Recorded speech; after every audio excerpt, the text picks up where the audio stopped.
Pray to the Lord. Pray to him while he can be found, for he is near us whenever we pray.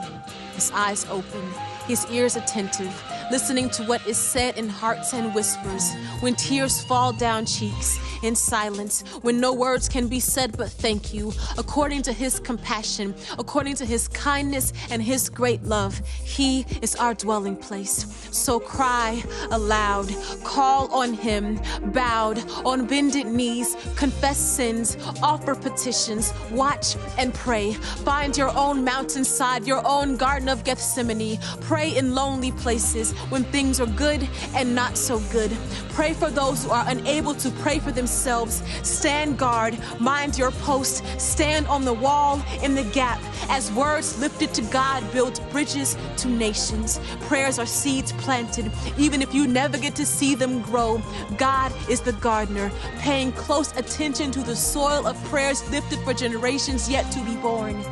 In the place of prayer is where peace can be found. And we may not know how or why, but we know who. And when you are spent of words to pray, he prays for you, taking all the things you can't give voice to, surrendering them at the feet of one who is all powerful, whose words extend past time, whose love is so wide and deep that it is immeasurable. Pray and don't give up.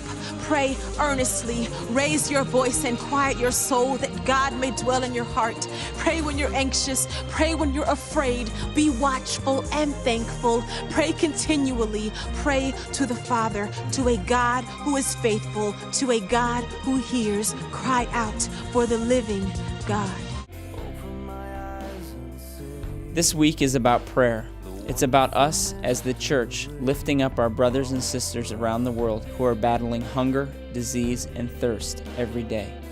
It's also about lifting up the many Calvary family members who serve as hands and feet in many of these circumstances. The vision is for everyone at Calvary to be united in mind, body, and purpose as we call on heaven on behalf of the millions of people around the world whose spirit has been stricken by situations of extreme poverty. Join us as we spend 15 minutes every day in prayer for many different people, places, and organizations as our boots on the ground in some of the most desperate situations in our world today. This is your invitation to be a part of God's will being done here on earth, just as it is in heaven.